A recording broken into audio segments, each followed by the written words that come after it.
இன்னைக்கு கடவுள் உங்களுக்கு கொடுத்துருக்க வசனம் ஆகாய் 1:2. இந்த ஜனங்கள் கர்த்தருடைய ஆலயத்தை கட்டுகிறதற்கு ஏற்ற காலம் இன்னும் வரவில்லை என்கிறார்கள் என்று சேனையின் கர்த்தர் சொல்கிறார். இந்த வசனத்தை குறித்து கடவுள் நம்மகிட்ட என்ன சொல்கிறத பார்ப்போம்.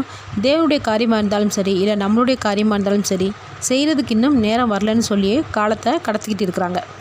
ஆனால் தேவன் சொல்கிறாரு, எவ்வளோ சம்பாரித்தாலும் உங்களுக்கு எதுவுமே மீதம் இருக்க மாட்டேங்குதுன்னு. அதுக்கு காரணம் தேவனுக்கு செய்ய வேண்டியதை செய்கிறதுக்கு முன் வராததான் காரணம்னு சொல்கிறாரு. தேவனுடைய காரியத்தில் மட்டும் இல்லை, நம்மளோட காரியத்திலும் எந்த முயற்சியும் செய்யாமல் இருப்பாங்க. இன்னும் சில பேர் சொல்லுவாங்க, நான் எல்லா முயற்சியும் செஞ்சுட்டு தான் இருக்கிறேன், ஆனாலும் எதுவும் எனக்கு அமைய மாட்டேங்குதுன்னு. முயற்சி செய்கிறது நல்ல விஷயந்தான், ஆனால் அந்த முயற்சி தேவனோடு இருக்கணும். அதே போல் சரியான பாதையில் முயற்சி செய்யணும். நம்ம தேவனோடு சேர்ந்து முயற்சி செய்கிறதும் இல்லை, சரியான பாதையிலையும் முயற்சி செய்கிறதும் இல்லை. அப்புறம் எப்படி அமையும்? தேவன் தான் நமக்கு சரியான பாதையை அமைச்சு தர முடியும். அதுக்கு முதல்ல நம்ம தேவனை கனம் பண்ணணும். தேவன் நம்மக்கிட்ட பொறுத்துணையை வாங்கி தான் ராஜாவாக போகிறது இல்லை. அவர் எல்லா படைப்புகளுக்கும் அவர் ஒருவரே ராஜா. ஆனாலும் ஏன் தேவன் நம்மக்கிட்ட எதிர்பார்க்குறாரு? தேவனை நம்ம முதல்ல கனம் பண்ண மறந்துடக்கூடாதுன்னு, தேவனுக்கு முதலிடம் கொடுக்காம இருந்துடக்கூடாதுன்னு தேவனை எதிர்பார்க்குறாரு.